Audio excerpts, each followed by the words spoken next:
सागरामधून कसे चालले थैमान, भव सागरामधून कसे चालले थैमान, बोले कांतात कोण हा तर आतला आवाज, बोले कांतात कोण हा तर आतला आवाज.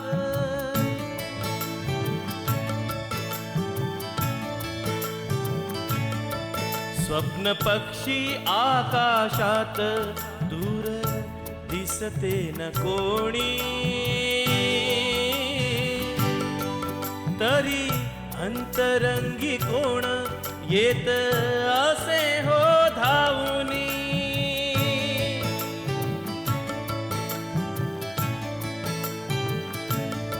येते पावला सोबत देव पावलाची गूज,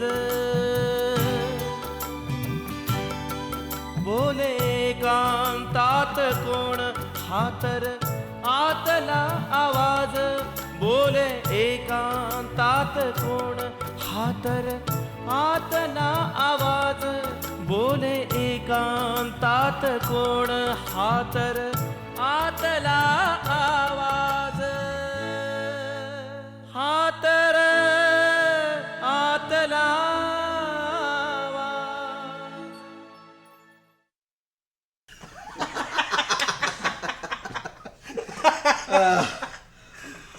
मला तर एवढं ना बापरे काय कळतच नाही मला तर. बोला ना, बोला कसं काय येणं केलं होतं? नाही सहजच आलं होतं? नाही, मुद्दामून आलोय. म्हणजे काय काम काम काय होतं? नाही नाही नाही, कोणी नाहीये, मुलंही बाहेर गेली आहेत आणि आमची मंडळी गेली आहे भाजी आणायला. बोला ना. कसं आहे मनोहरराव, काही गोष्टी लपवायच्या म्हटल्या ना तरी लपवता येत नाही. आणि लपून काही उपयोग नाही, कारण त्या गोष्टी कधी ना कधी तुम्हाला कळणारच. पण झालंय काय हे तरी सांगा. वीरेंद्र देशमुखांनी मला त्यांच्या घरी बोलवलं होतं. वीरेंद्र देशमुखांनी? हो. काय सांगताय? खरं म्हणजे त्यांनी इतक्या तातडीनं मला बोलवलं आणि मीही तातडीने निघून गेलो, आणि त्या गडबडीत तुम्हाला सांगायचं राहून गेलं. नाही नाही, म्हणजे मला सांगायला पाहिजे असं काही मी म्हणत नाहीये, म्हणजे तसं काही तुम्ही समजूही नका. पण तिथे काही खाजगी बोलणं झालं असेल तर नाही सांगितलं तरी असं काही इश्यू नाही त्याच्यावर. खाजगी असं काहीच नाही, आणि मी तुमच्यापासून काही लपवून ठेवलंय का? बरं, मी आणि वीरेंद्र देशमुख आमचं जे बोलणं झालं ते जरी मी तुमच्यापासून लपवून ठेवलं तरी नंतर ते तुम्हाला सांगणारच. बरं, काय झालंय? ते वीरेंद्र देशमुख असं म्हणत होते की माझ्या कंपनीत वॅकन्सी आहे का? कोणासाठी? अर्थात निखिलसाठी. आपण निखिल जॉब करतोय ना अजून? हो, मी त्यांना तसं सांगितलं. मग तर ते मला म्हणाले की अभिलाषा काहीतरी प्रॉब्लेम क्रिएट करते, त्यामुळे निखिलनं जर जॉब बदलला तर फार बरं होईल. कसं आहे पत्की साहेब की आजकालच्या या जगामध्ये ना वशिल्याशिवाय कुठे जॉब मिळतो का? मला सांगा ना तुम्ही. माझ्या कंपनीत वॅकन्सी आहे असं खोटं बोलायला सांगत होते की सांगू, पण नको. दोघांच्या नातेसंबंधात तेढ निर्माण होईल. काही बाबतीत गप्प राहणंच भल्याच असतं.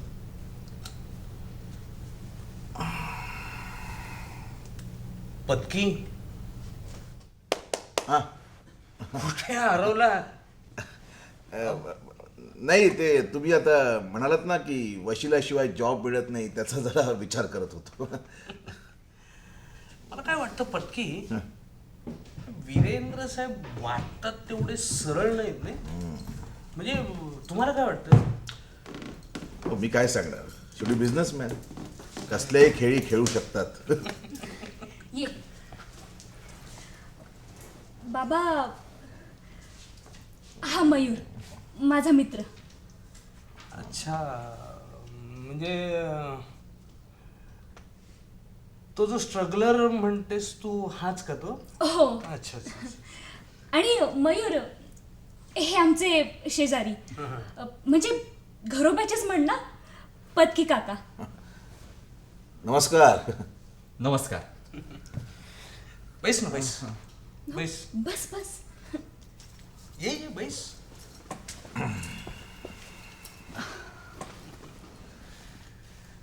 आमची सुप्रिया तुझं खूप कौतुक करते ना.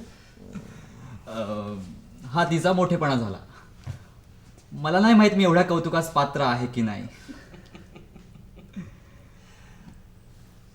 हजर जबाबी आहे नाही फार. आता कलाकार म्हटलं की ह्या सगळ्या गोष्टी आल्याच. कलाकारांना फार तुम्ही जवळून पाहिलेलं दिसतंय. अरे म्हणजे काय? अरे आमची सुप्रिया काय उत्तम नाच करते, काम काय करते, सिरियल पाहिलं त्याच्या मी. नाही नाही, पण मी ह्याच्या एवढी हजर जबाबी नाही हा. बर, कुठे काम करतोस? स्ट्रगल करतोय काम मिळवण्यासाठीच. मिळालं का काही काम? मिळतंय छोटं मोठं. मग आर्थिक बाजू कशी सांभाळतोस? हा म्हणजे घरून पैशाचा ओघ अजिबात चालू नाही, असेल. अजिबात नाही. म्हणजे घरातल्यांना कलाकार होणं हे वेड वाटतं, त्यामुळे चालू आहे. म्हणून तर पळून आलो मी घरातून. मग आता राहतोस कुठे? पेंगेस म्हणून मित्राकडे. मग ते पे करण्या इतपत तरी पैसे कमवतोस का? मला वाटतं तुम्ही माझा इंटरव्ह्यू घेताय, कारण आजवर ऑडिशनलाही मला इतके कोणी प्रश्न विचारले नव्हते, विचारत नाहीत. Mayur please cool down. नाही अगं, माझ्या अगदी वैयक्तिक आणि खाजगी अंतरंगात शिरायला लागल्यात ते. नाही, एक मिनिट. तुझ्या अगदी वैयक्तिक आणि खाजगी अंतरंगात शिरतोय म्हणजे ह्याचा अर्थ असा नाही की मला काही तुला चित्रपटात घ्यायचंय किंवा माझ्या सिरियलमध्ये घ्यायचंय. तर माझ्या सुप्रियाच्या आयुष्याचा प्रश्न आहे. म्हणजे मी समजलो नाही. म्हणजे असं आहे की सुप्रिया तुला आवडते आणि तू सुप्रियाला आवडतोस. म्हणजे नाही, असं सुप्रिया म्हणत होती. एकमेकांना आवडणं म्हणजे प्रेम नाही, आणि प्रेम असणं म्हणजे लग्न करणं नाही.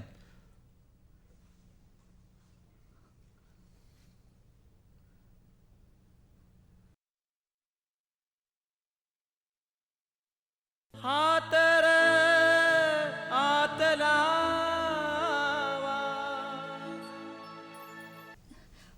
मयूर तू काय बोलतोयस, तुला कळतंय का? तुला कळायला हवं तू ह्यांना काय सांगून ठेवलंस ते. अगं, मैत्री म्हणजे प्रेम नव्हे. आपण समविचारी एकत्र आलो ह्याचा अर्थ असा नव्हे की आपण प्रेमात पडलो. त्यामुळे ह्यांचा पुढचा प्रश्न काय असणारा माहितीये? तू तुझं पोट भरू शकत नाहीस तर हिचं पोट कसं भरणार?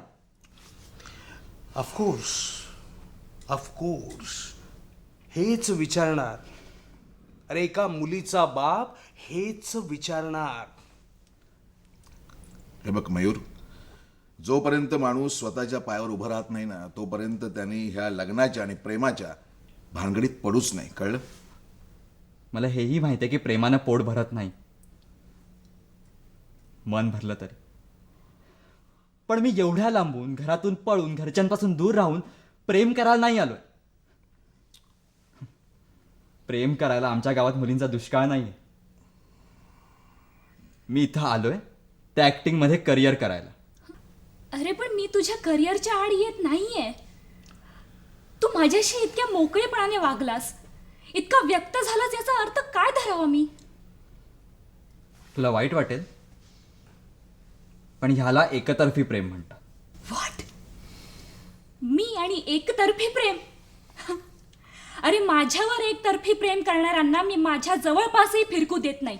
ती मी एकतर्फी प्रेम करणार? अरे काय पाहून मी तुझ्यावर एकतर्फी प्रेम करणार? मग तू मला घरी बोलवलंस ह्यांना दाखवायला? माझ्याविषयी यांना तू जे काही सांगितलंस त्याचा अर्थ काय? नाही, मान्य आहे की मी तुझ्या विचारात, तुझ्या कहाणीत गुंतत गेले. पण आत्ता मात्र वाटतं की मी फसले हे सगळं करून. कलाकार म्हणून एका स्ट्रगलर आर्टिस्टला मी मदत नाही सहकार्य करायला गेले. आणि हे करता करता मी तुझ्यात गुंतत गेले आणि तूही माझ्यात गुंतत गेला. पण तू सावरलास आणि माझ्यावर एकतर्फी प्रेम करून मोकळा झालास. नाही बेटा, कदाचित ना तो स्टँड होत असेल. झाला तरी त्यात माझा खारीचा वाटा आहे. खारीचा नाही ग, अगदी सशाचा वाटा. कारण या क्षेत्रात उंच भरारी घ्यायला पंख नाही, शिडी लागते. काय म्हणजे तू माझा शिडी म्हणून वापर केलास? Get out. आणि हे विसरू नकोस की जर शिडी उंच नेऊ शकते ना तर ती खाली पाडू शकते. घट्ट पाय रोवल्यावर शिडी पडणं तर दूरच, हलूही शकत नाही. एक मिनिट. जास्त बोलतोयस तू. हा रस्ता आहे ना, हा सरळ बाहेर जातो. माझा दरवाजाही उघडा आहे. ताबडतोब निघायचं. हे बघ मयूर, तू सुप्रियाला निराधार समजू नकोस. तू तिकडे लांब राहतोस गावाला. ही सुप्रिया ह्या शहरात राहते आणि या घरातली माणसं तिच्या पाठीशी आहेत. अरे जेवढी मिजाज केलीस ना, तर त्यात शिखर काय, शिखराच्या पायथ्याशी सुद्धा उभं राहता येणार नाही. मयूर, जशी विद्या विनयेन शोभते ना, तशी कला ही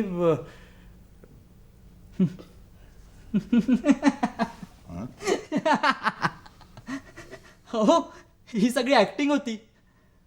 कळलं नाही तुम्हाला?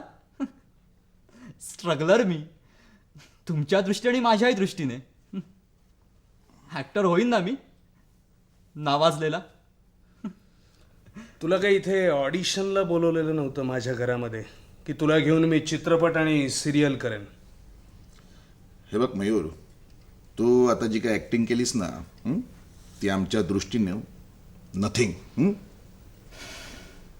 मयूर, इथे माझ्या मुलीच्या आयुष्याचा प्रश्न आहे. तिचा बाप म्हणून तिला ऍक्टिव्ह करायचं आहे मला. तिच्या आयुष्याची ऍक्टिंग नाही करायची. मी खरं सांगतो, मी हे सगळं बघ, तुझ्या या खुळेपणात मला थोडी तरी सत्यता वाटली. तू इथून गेलास ना तर बरं होईल. नाही काय ना, जो आयुष्यालाच ऍक्टिंग समजतो तो काय आयुष्याला सिरियसली घेईल. तू प्लीज इथून जा. तयार यू आर बेटा. खूप चांगलं बोललीस.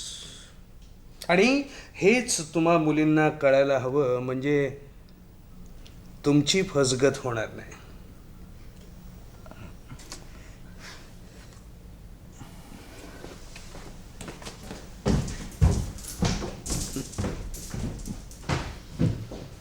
सुप्रिया, नको मनावर घेऊस. हे बघ, रस्त्यातल्या गर्दीत असे कितीतरी भेटतात वाटसरू, पण कुठे सगळ्यांकडे लक्ष देता येतं किंवा कुठे थांबता येतं. ज्याच्यासाठी थांबायचं ना, तो असा रस्त्यात भेटत नाही, घरापर्यंत येतो. कळलं? नाही पत्की, आता माझी सुप्रिया योग्य निर्णय घेणारी झाली. I am proud of you my child. I am proud of you. आणि तुम्ही सगळ्या मुली जशी माझी सुप्रिया वागली ना, तसं जर वागलात ना, कधीच फसगत होणार नाही.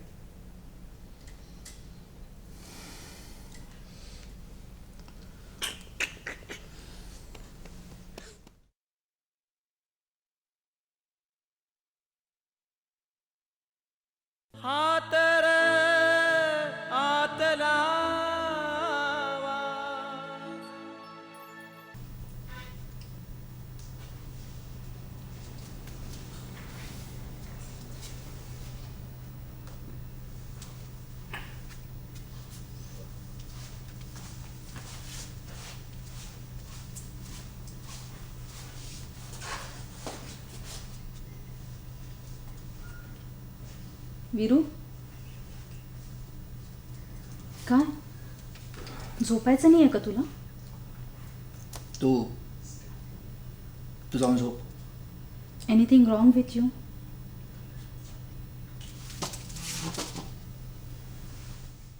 तू जाऊन झोप असं म्हटलं की माझ्यावर काहीतरी रॉंग झालेलं असतं असं वाटतं का तुला?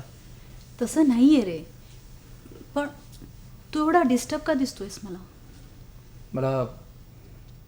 मला झोप येत नाहीये. अरे म्हणूनच विचारते ना, काय झालंय सांग ना मला. अरे मला नाही सांगणार आहेस तर कुणाला सांगणार आहेस? बायकोय मी तुझी. जर सांगण्यासारखं काही नसेल तर काय सांगू मी? पत्की कशाला आले होते?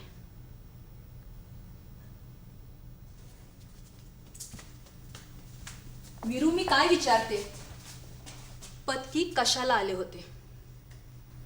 त्यांना मी बोलवलं होतं. का?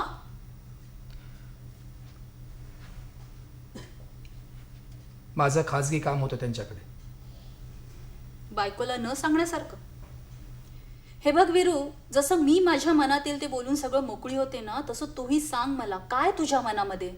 मी पत्कीना सांगितलं की त्यांच्या कंपनीमध्ये वेकन्सी आहे असं मनोहर पंतांना सांगा. खोटं.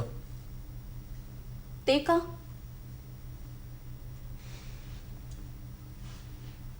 कारण मला त्यांच्या कंपनीमध्ये निखिलला वशिलानी नोकरी द्यायची आहे आणि मनोहर पंतांना वशिला आवडत नाही. आणि पत्कींना खोटं बोलणं, तेही त्यांच्या गुरुतुल्य माणसाशी आवडलं नाही. Am I right? हो, तोच तर प्रॉब्लेम आहे. अरे प्रॉब्लेम कसला आहे हा? निखिललाही कळू देत ना की बिना वशिलाचा जॉब असतो काय ते. करू दे ना रात्रंदिवस मेहनत त्या मायलेकीच्या हाताखाली. नाचू देत, त्या जशा नाचवत आहेत ना तसा. तो नाचतोय कारण त्याला पगार मिळतोय, पण आपण फुकट नाचतो त्याचं काय? त्यातून आपली मनीषा, तिने जणू काय निखिलच्या ऑफिसमध्ये CCTV कॅमेराच लावलाय. अभिलाषा निखिलला भेटली का, त्याशी बोलली का, त्यासमोर रडली का, जेवली का, या सगळ्या रेकॉर्ड्सना आपण कुठपर्यंत फेस करायचं आहे? नाही तर काय, या दोघांचं प्रेम म्हणजे ना आपल्या डोक्याला ताप झालाय. मी तर पहिल्या दिवसापासून विरोध करत होते. तुझ्या मानगुटीवर काय बसलं होतं कोणास ठाऊक. लेकीचं प्रेम बसलं होतं, तिचे लाड बसले होते. हे मग मला वाटलं होतं की ही मनोहरपंतांची फॅमिली मिडल क्लास आहे, गरीब आहे, त्यांना मी हवा तसा नाचवू शकेन. कसलं काय, आपल्यालाच नाचवत आहेत ते. नुसते नाचवत नाही येत ते, माझ्यासारख्या पोलादी पुरुषाचा पार तकलादू माणूस करून टाकलाय त्यांनी. त्यात त्यांचा तरी काय दोष आहे म्हणा? आपल्या मुलीनंच कळसूत्री बाहुला करून टाकलंय मला. स्वतःच कळ फिरवते आणि स्वतःच सूत्र हलवते. काय तर म्हणे, दुखावलेल्या निखिलची समजूत काढा. त्याच्या घरी जाऊन मी केलेलं वक्तव्य मागं घ्या, त्याची माफी मागा. अरे कोण आहे हा निखिल? काय लायकी आहे त्याची? का मोठ्या डोंगराला ढिगारा करून टाकलं या मुलीनं तिच्या या प्रेमामुळं. भविष्यात त्यांच्या घरचे आपल्याला गडी करून नाही ठेवलं म्हणजे मिळवलं. नाही मग खूप झालं आता. हे लाड, हे प्रेम माझ्या अस्तित्वाला सुरुंग लावायला निघाली आहे. त्या दिवशी निखिल येतो काय, 4 शब्द प्रेमाचे बोलतो काय, आणि पागळते काय. हिप्नोटाईज झाल्यासारखी शरण गेली त्याला. तिचा आजार, राग सगळं सगळं विसरली. मला एक कोडच समजत नाहीये. अरे सांगते काय, जादूगार आहे ती माणसं, जादूगार. पुरती जादू करून ठेवली आपल्या मनीषावर, आणि ही त्यांचीच काळजी करते, त्यांची कड घेत बसते. नाही, आता असं होणार नाही. खूप झालं, खूप सहन केलं. सहनशीलतेची परिसीमा झाली. आता काहीतरी करावंच लागेल मला. एक तर मनीषाचं प्रेम राहील किंवा माझं अस्तित्व. हेमा, वीरेंद्र देशमुखाला कच्च्या गुरुचा चेला समजू नकोस. You just wait and watch.